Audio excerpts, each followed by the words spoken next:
안녕하세요. 3교시입니다. 우리 한번 즐겁게 시작하기로 해요. 자, 이번 시간에는 세 번째로 치료자 역할 및 치료 기법, 그리고 네 번째로 적용 사례 및 평가에 관해서 살펴보겠습니다. 자, 경험적 가족 치료에서의 그 치료자 역할은요, 기법보다는 치료자 자질이 더 중요해요. 특히 경험적 가족 치료는 정말 그 치료자가 어떤 사람이냐에 따라서 그 상담의 성패가 달라지거든요. 그래서 치료자는 안정된 분위기 조성 및 신뢰와 자신감을 전달해야 합니다. 그리고 두 번째는 다른 분야의 기법을 도입을 했어요. 그래서 가족 조각과 안무는 심리극이라고 해서 사이코 드라마라고 하잖아요. 거기서 이제 이런 가족 조각하고 안무를 도입을 했기 때문에 실제 가족 상담을 진행할 때는 이런 어떤 심리극이 많이 이루어져요. 그리고 학대 가족 치료, 또 게스탈트 치료, 미술 치료, 비의자, 심리극 등 이런 것들이 이루어집니다. 아마 여러분들이 진짜 온라인 수업을 해서 이렇게 아쉬운 것들 중에 하나가 이게 이제 가족 상담 자체는 가족 미술 치료도 진짜로 집단 체험하고 여러 가지 많이 하거든요. 가족 조각도 해보고 비의자 기법도 해보고 가족 미술 치료도 그려보고 이렇게 집단 체험도 많이 하는데 이제 그런 부분들을 조금 못하는 게 조금 아쉽기는 해요. 그래도 제가 온라인 강의 진행하면서 가능하면 그런 부분들이 그래도 여러분들이 익힐 수 있도록 제가 강의 자료에는 넣도록 하겠습니다. 그리고 세 번째는 워터커는 자발적이고 창의적이며 감수성이 풍부한 치료자예요. 네 번째로 공동치료를 통해 지나치게 가족과 밀착되는 것을 방지할 수 있고요. 그리고 제가 이제 오늘 강의를 많이 했더니요. 목이 조금 가고 있어요. 네. 캠플러, 캔터, 사티어 등은 잘 훈련된 기법으로 치료를 계획하고 구조하고 있습니다. 자, 그러면 사티어의 의사소통 유형 중에서 그 사티어 의사소통 유형 있잖아요. 그것을 가족 조각으로 한다면 표현들이 있는 거예요. 그러니까 가족원 한 명이 다른 가족원에게 느끼는 내적 정서 상태를 동작과 자세 등의 신체적 표현으로 공간적으로 나타내는 거죠. 자, 예를 들어서 해유형이에요. 해유형은 무릎 꿇고 비는 거죠. 이렇게 미안해요, 미안해. 이런 것들은 해유형이죠. 비난형은 손가락으로 지적하는 거죠. 야, 너가 잘못했어. 막 이렇게 손가락을 해갖고 막 지적하는 거 이거 비난형. 초이성형은 이제 거리 두고 이제 무표정한 거죠. 이런 표정이요. 그리고 산만형은 계속 안절부절하는 거죠. 막 이렇게 왔다 갔다 하고 이렇게 그냥 가만히 있지 못하는 거 있잖아요. 그래서 잘 훈련된 전문가가 직접 조각하여 신중한 마무리까지 하기도 합니다. 재정이라는 것은 여러분 많이 들었을 거예요. 그러니까 내담자가 제시하는 부정적 표현의 행동과 감정, 사고에 감추어진 어떤 행동이라든지 감정, 사고에 감추어진 긍정적 의미를 제시하여 문제에 새로운 의미를 부여하는 거예요. 자, 예를 들어서 남편이 우리 아내는 내가 매일 늦게 들어온다고 잔소리를 해요. 라고 아내의 잔소리를 불평한다면 다르게 재정의할 수 있는 거죠. 잔소리는 남편의 기가를 앞당겨 더 가까워지고 싶은 노력의 표현이라는 거죠. 아내가 남편한테 잔소리하는 건 뭐예요? 자기야 빨리 들어와요. 나는 자기랑 놀고 싶어요. 자기랑 함께 있고 싶어요. 라는 아내의 남편에 대한 애정의 표현이었다라는 거죠. 그러면 아내가 잔소리할 때 내가 아내를 비판하지 않을 수도 있죠. 아, 우리 아내가 내가 그렇게 빨리 들어오길 원하는구나. 이렇게 느껴지게 되면 관계가 달라질 수 있는 거예요. 왜냐하면요. 건강하지, 우리가 사랑이 없으면 싸움조차 하지 않아요. 부부가 있죠. 아무 말도 안 해요. 투명 인간 취급해요. 이게 벌써 그게 더 심각한 거예요. 그런데 가끔은 싸우기도 하고 화해도 하고 내가 이러면 안 되지. 남편한테 잘해야지, 아내한테 잘해야지. 이 부분은 밑바닥에 사랑이 깔려 있는 거예요. 그러니까 이거 긍정적으로 해석해 주는 거예요. 그것이 바로 제 정의라는 거죠.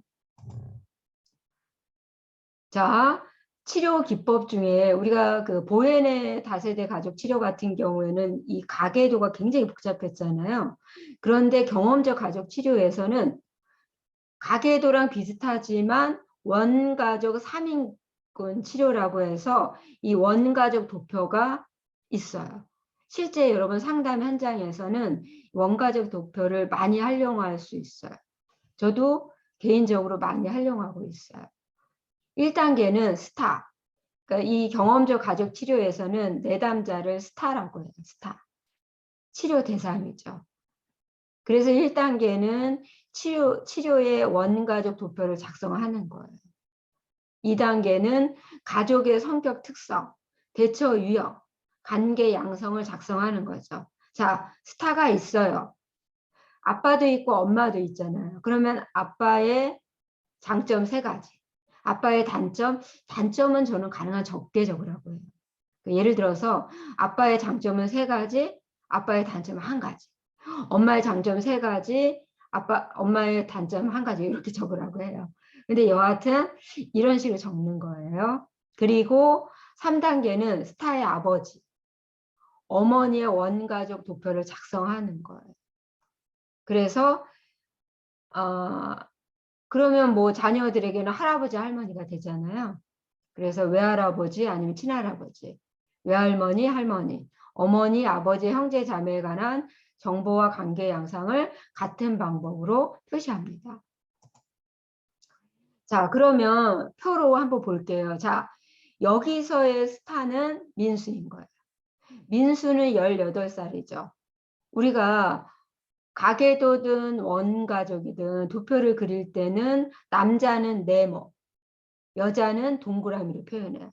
근데 민수는 18살이고 아버지는 48세, 엄마는 45세고 동생은 15살이에요. 그러면 자, 굵은 실선은 밀착된 관계예요. 물결선 있죠. 물결선은 적대적이고 갈등적인 관계. 가는 실선은 이 가는 실선이 건강한 거예요. 갈등이 적고 정상적 관계예요. 그리고 점선은 소원하고 냉담하고 무심한 관계예요. 그래서 여기를 보면 민수는 자, 엄마 아빠가 소원한 관계이면 대부분 두 사람 중에 한 사람은 자녀랑 밀착될 가능성이 높아요. 자, 민수는 누구랑 밀착되어 있죠? 엄마랑요. 엄마랑 밀착되어 있으면 당연히 아빠와의 관계는 적대적이고 갈등적인 관계인 거예요. 그러면 자, 엄마는 큰아들하고 밀착되어 있어요. 그러면 막내 아들하고는 소원한 관계가 돼요.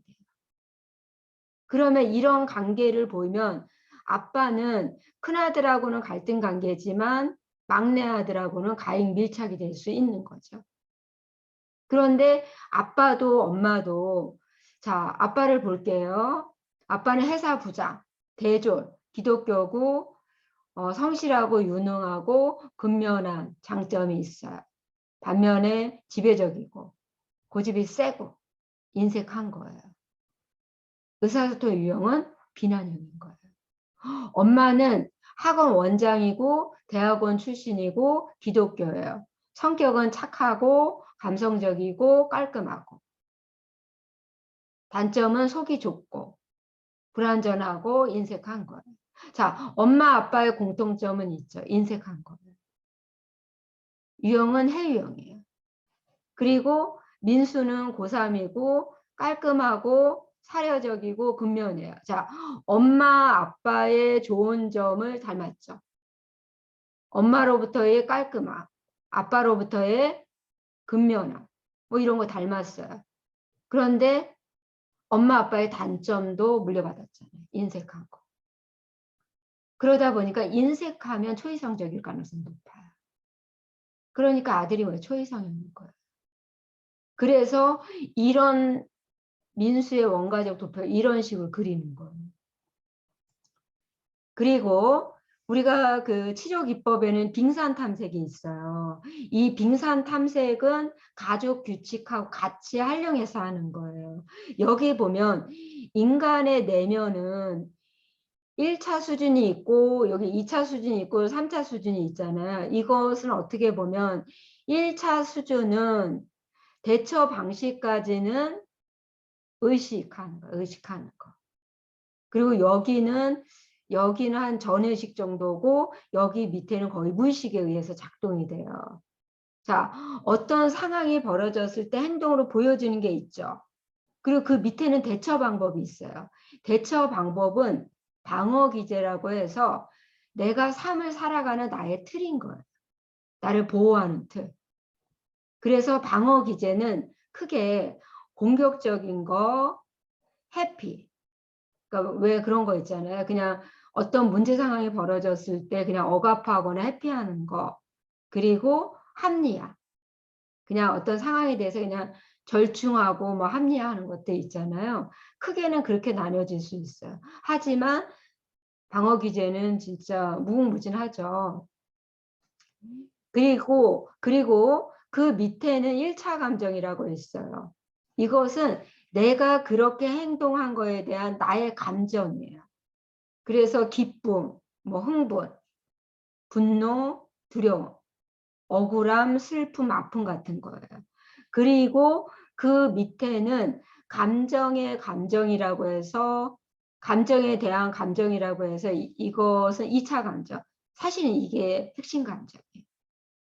나의 액션에는 이 핵심 감정이 많은 영향을 미쳐요. 그리고 그 밑에는 바로 지각. 그러니까 여러분들이 했던 거 있잖아요. 가족 규칙이 여기에 해당이 돼요. 그러니까 주관적인 지각, 주관적인 현실 이해, 가치, 판단, 신념 이런 것들이에요. 그리고 그 밑에는 기대하는 게 있는 거예요. 그러니까 자신에 대한 기대, 타인에 대한 기대, 나에 대한 타인의 기대, 충족되지 않은 기대들. 그리고 열망은 보편적인 소망이에요. 그래서 모든 인간은 본래의 욕구가 있는 거예요. 사랑받고 싶고, 수용받고 싶고, 인정받고 싶고, 성취하고 싶고, 의미, 안정, 자유, 뭐 이런 어떤 열망이 있는 거죠. 그리고 그 이면에는 셀프. 그런데 이 셀프는 자존감하고 영향이 있어요. 그래서 이 내가 예를 들어 어떤 상황이 벌어졌어요. 그러면 그 상황에 대해서 이것을 탐색해 들어갈 수가 있는 거예요. 자, 예를 들어서 가족 상담이니까 부부 상담 같은 게 들어갈 수 있잖아요. 그러면 부부 상담에 대해서 이것을 탐색해 한번 들어가 보는 거죠. 제가 하나의 예시를 들어볼게요. 자, 제가 뭐 이제 부부 상담한 사례로 들까요? 아니요, 그냥 제 예시를 들어볼게요. 자, 제가 밥을 먹다가 남편이 불편한 마음을 표현한 거예요. 근데 그것은 뭐냐면 이제 저는 일을 많이 하니까 남편하고 나누어서 하는 일들이 있어요. 업무 분장을 해서 하는 일들이. 그런데 남편은 굉장히 속도가 빨라요. 신속하고. 그런데 저는 속도가 조금 느린 거예요. 제 페이스대로 하는 게 있는 거예요. 그러다 보니까 제가 이제 예를 들어서 제가 어떤 업무를 하면 남편이 그 업무에 더해져서 제가 그것을 취합을 해서 결과를 만들어내는 거예요. 그러면 제가 업무를 해서 50%를 해서 남편을 주면 남편이 50%를 채워서 그것을 제가 전체적으로 확인하면 100%가 돼서 이것을 이제 보내는 그런 업무를 남편하고 이제 업무 분장해서 했는데 제가 50%를 해서 보내면 남편이 50%를 해서 저한테 주는 것들의 속도가 남편이 굉장히 빠른 거예요. 그 저는 제가 보내면 남편이 바로 100을 만들어서 준다고 생각을 했는데 이제 계속해서 제가 보내다가 제가 일이 너무 많으니까 그 업무를 잠시 중지하고 다른 업무를 하고 있었어요. 그러면 저는 한 번 보내고 두 번째 보낸 것도 남편이 바로 줄 거라고 생각을 했는데 안 주는 거예요. 저는 바로 주면 또 이렇게 보내잖아요. 그 업무를 해야 되는데 그래서 내가 보낸 거를 100으로 채워서 줬으면 좋겠다 했더니 남편이 불편함을 표현하는 거죠.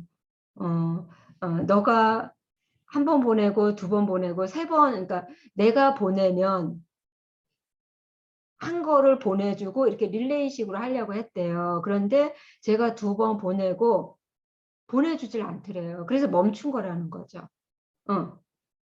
그러면 자, 이 상황을 한번 볼게요. 이 상황의 내담자를 내담자를 그냥 저로 생각을 해볼게요. 저로 해볼게요. 자, 제가 내담자예요. 예를 들어서. 자, 그러면 제가 이제 이런 부분을 했는데, 남편이, 너가 보내주지 않았기 때문에 나는 보내줄 수 없다. 너가 보내면 내가 보내주겠다. 이렇게 얘기를 했어요. 그러면 제가 좀 불편하니까, 아, 그래도 내 페이스에 맞춰줬으면 좋겠다. 일단 내가 보내준 거를 플러스 50%를 채워서 100을 만들어서 보내줬으면 좋겠다. 이렇게 얘기를 했어요. 그럼 그렇게 제가 했어요. 그랬더니, 남편이, 보내줄 수 없다.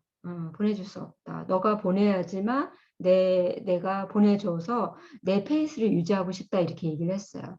그러면, 자, 대처 방법이 있는 거예요. 대처 방법이 공격적인 게 있고 해피가 있고 합리화가 있어요. 그런데 저는 어떻게 했냐면 공격적으로 행동하지 않았고 억압하지도 않고 저는 합리화를 한 거죠. 어떻게 했냐면 아하, 남편 나름대로의 페이스가 있는데 내가 나의 페이스에 따라 달라고 남편에게 강요를 했기 때문에 남편이 불편했구나. 이렇게 제가 마음을 먹은 거죠. 그래서 더 이상 남편에게 제가 재촉하지 않고 저의 스케줄을 관리를 해서 제가 빨리 요 교환을 써서 남편에게 좀 보내야겠다라는 생각을 가진 거예요. 그러면 자, 남편이 나에게 너 페이스에 따라주기는 어려워. 나도 나의 페이스가 있어. 나의 페이스대로 할 거야 라고 말을 했을 때 제가 처음에 든 감정은 어떤 감정이었냐면 여기서 보면은 약간 억울한 감정이었어요. 약간 억울한 감정이에요. 진짜로. 왜냐면 저는 어렸을 때 일월까지 스케줄이 굉장히 많고 그러니까 조금 남편이 좀 나의 것들 좀 따라줬으면 좋겠는데 왜냐면 저보다는 남편이 훨씬 더 이렇게 신속하고 빠르니까 좀 신속하고 빠른 사람이 좀 느린 사람을 맞춰주길 바랬다라는 거죠. 그래서 약간 억울한 마음이 들었어요. 그런데 그 감정에 대한 감정은 감정 표현에 대한 자신의 지각이에요. 그러니까 억울한 마음에 드는 억울한 감정이 드는 그 감정에 대한 나의 생각이라는 거예요. 그 생각이 어떤 생각이 드느냐. 그런 거는 내가 예를 들면은 예를 들어서 드러난 감정은 좀 억울한 마음이었단 말이에요. 그런데 그 든 감정은 약간 뭐라 그럴까요? 두려움이었어요. 감정에 대한 감정. 그리고 지각이라는 것은 나의 어떤 가족 규칙이나 이런 것들이잖아요. 그런 것들이 영향을 주잖아요. 그런데 저는 요 어떤 것들이 예를 들면 이런 거죠. 조금 실력이 있고 좀 더 빠른 사람이 조금 느린 사람을 맞춰줘야 된다라고 생각하는 그런 규칙이 있는 거예요. 왜 토끼와 거북이처럼 거북이가 토끼처럼 막 갈 수는 없잖아요. 그러면 토끼가 조금 거북이의 속도를 좀 맞춰줘야 된다라는 그런 신념이 있었고, 제가 남편에게 기대했던 것은 뭐냐면, 아, 그래, 너 나름대로 스케줄이 바쁘고 이렇게 하니까 내가 조금 맞춰줄게 라고 하길 기대했던 거죠. 만약 제가 원했던 것을 남편이 해준다고 하면 그때 저가 채워지는 본래 욕구는 저 같은 경우에는 사랑받는 느낌이었을 것 같아요. 왜냐하면 여간에서는 자신의 틀을 바꾸지 않는 남편이 기꺼이 도저히 못하는 것을 했다라고 하면 저는 진짜로 남편이 이 정도로 나를 사랑하는구나. 이 정도로 나를 아끼는구나라는 그런 욕구가 채워졌을 거라는 거죠. 그런데 그 이면에 자기는 뭐냐면 셀프는 남편이 도저히 못하는 것을 할 정도로 내가 남편에게 기여한 바가 큰가 이거예요. 제가 남편한테 기여한 바가 큰가. 그래서 이것을 10점 만점이라고 했을 때 내가 남편한테 기여한 바가 큰가로 했을 때 저는 10점 만점에서 6점인 것 같은 거.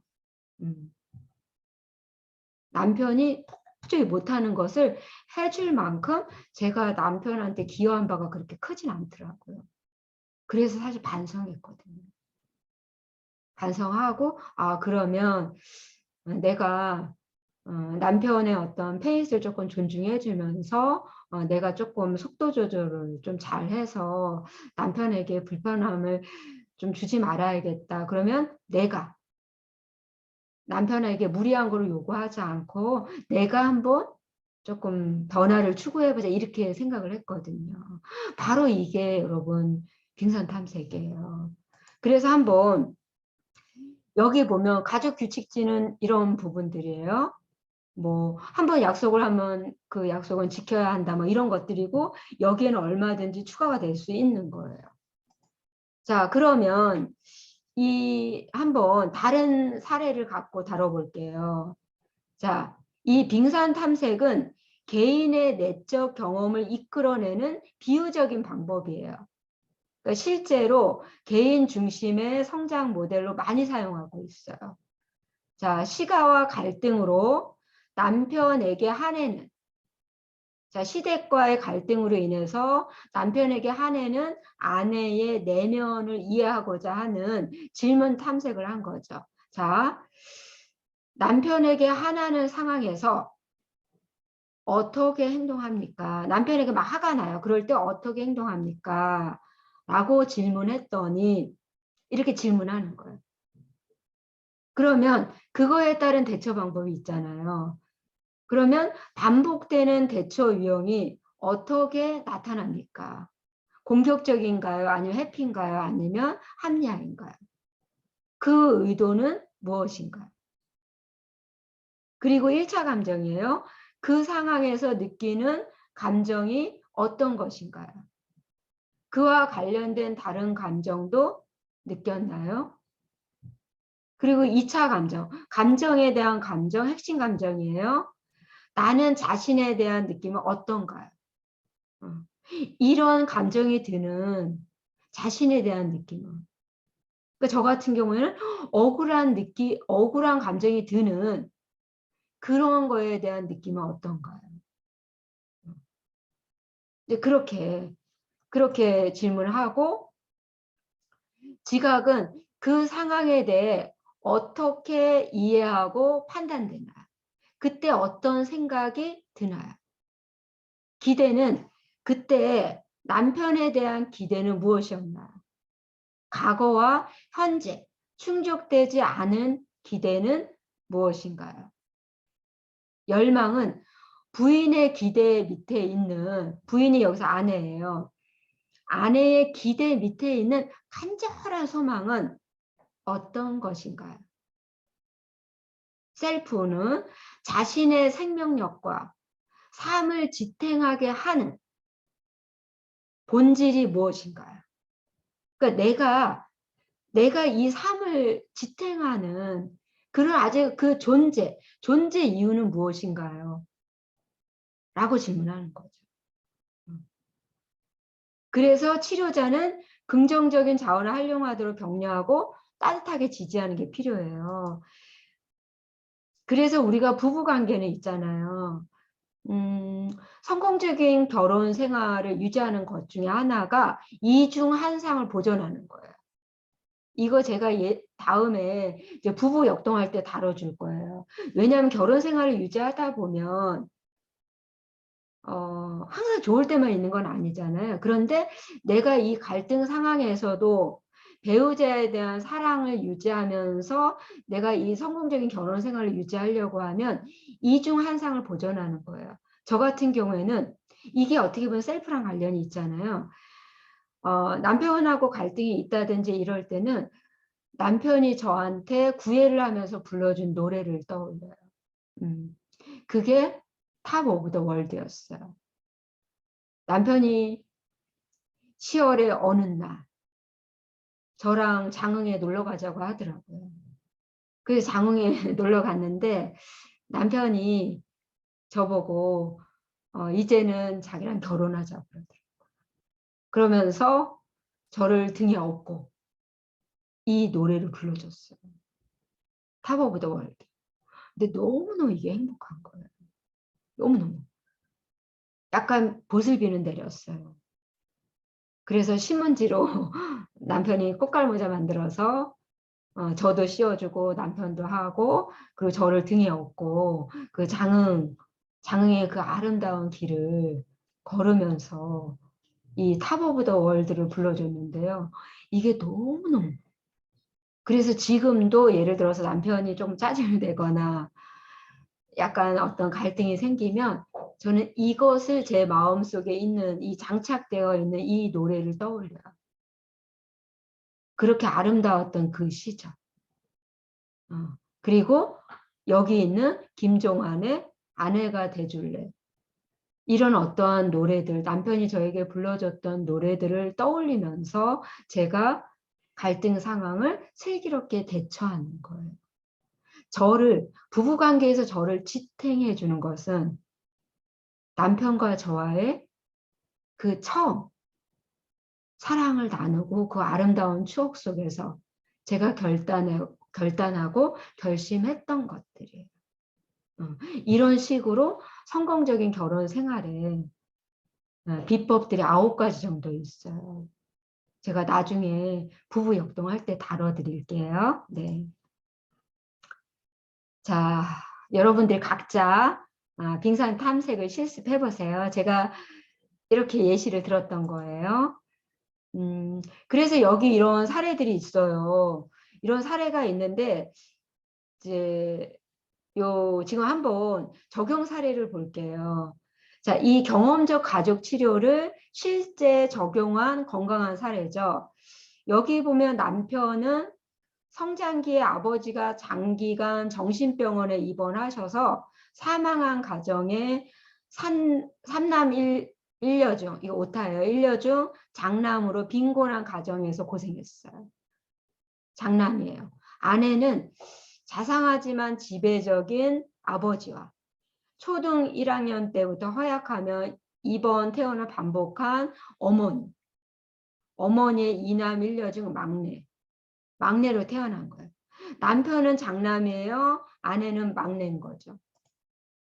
그리고 결혼 1년 차로 8개월 아들의 결혼한 지 1년 차고 8개월 아들의 신혼부터 강성의 지배적 시어머니의 간섭과 남편의 맹종 때문에 심한 갈등 후 아내의 불만이 커져서 남편과 시집 식구들에게 난폭하게 행동하면서 양가 권유로 헤어질 무렵 마지막 노력으로 상당히 의뢰한 케이스예요. 나는 이런 시댁에 가서 더 이상 참을 수 없고 남편의 맹종 참을 수 없어. 그러니까 나는 이혼하고 말 거야. 라고 분노에 가득 찬 아내가 마지막으로 노력해보겠다고 상담을 의뢰한 케이스죠. 1회기, 2회기 때는 남편은 아버지 없는 가정의 기둥 역할로 해이형 대처인 거죠. 자, 아버지가 없이 엄마 밑에서 자란 거예요. 그러면 이 남편 같은 경우에는 심리적 남편 역할을 했을 가능성이 높은 거예요. 엄마한테는 심리적 남편인 거죠. 그러니까 뭐야? 엄마한테 맹종했겠죠. 그리고 아내는 부부 친밀감을 중시하고 시댁과 거리를 두며 시모와 남편을 비난하면서 대처했다라는 거죠. 부부관계가 너무 중요하니까 시댁하고는 거리를 두고 시모와 남편을 비난하면서 이렇게 대처를 했다라는 거죠. 3회기, 6회기 때는 남편과 아내의 원가족 3인군 빙산 탐색 결과 빙산 탐색한 거죠. 그 결과 남편은 아내가 시댁에 잘 적응하기를, 아내는 남편이 시댁하고 거리를 두고 부부로서 함께하는 것을 추구했다라는 거죠. 자, 그러면 이 사례를 빙산 탐색한 예시를 볼게요. 빙산 탐색을 했더니 남편은 우울과 두려움이었어요. 1차 감정. 아내는 분노. 아내는 지금 분노의 하신이 되어 있는 거예요. 그리고 2차 감정. 감정에 대한 감정은 남편은 이제 지친 거예요. 지치고 절망에 빠져 있고 아내는 외롭고 비참함을 느끼는 거예요. 지각인 신념과 가치관을 보면 남편은 잘못하면 이제 어떤 신념이 있냐면 잘못하면 아내가 떠날지도 모른다라는 어떤 그런 생각이 있는 거죠. 아내는 남편에게 남편은 나를 인정해야 한다고 생각한 거죠. 기대는 남편은 아내와 함께 있기를. 그러니까 이혼하지 않고 함께 있기를 기대했고 아내는 남편이 날 받아주기를, 나의 말을 수용해 주기를 기대했다라는 거죠. 그리고 열망, 본래 욕구는 남편은 아내 옆에서 사랑받고 싶고 아내는 날 온전히 받아들였으면 남편이 날 수용해 주기를 이게 어떤 열망인 거죠. 본래 욕구는. 자기 본질, 셀프는 남편은 곁에서 사랑받는 행복한 나를, 아내의 곁에서 사랑받는 행복한 나를, 아내는 받아들여지는 행복한 나를 갖고 있으면 확인한 거야. 그러니까 둘 다 본질적인 건 뭐 행복한 자신을 원하는 거죠. 그런데 그 행복이라는 자체가 곁에서 사랑받는 행복한 나를, 또 아내는 받아들여지는 행복한 나를 갖고 있음을 확인했다라는 거죠. 그리고 7, 8회기는 남편은 아내 행동에 상처받고 참기보다는 아내를 인정해 주면서 이제 아내에게 도와달라는 말을 하기 시작한 거죠. 그리고 아내는 남편이 잘못했다는 생각과 불만의 폭발적 표현을 중단하고 남편의 생각과 기대를 이해하면서 자기의 감정과 기대를 표현하기 시작했다는 거죠. 그러면서 부부간 일치적 의사소통 방법을 연습하고 관계 개선을 위한 노력에 합의를 하면서 상담을 종결한 케이스예요. 너무 아름답죠? 그래서 이 경험적 가족 치료는 어떤 평가를 받고 있냐면요. 그 가족 구성원 변화에 의해서, 그러니까 가족 구성원이 변하잖아요. 가족이 변화되는 거예요. 제가 변하니까 저희 가족이 변했잖아요. 그런 것 같은 거예요.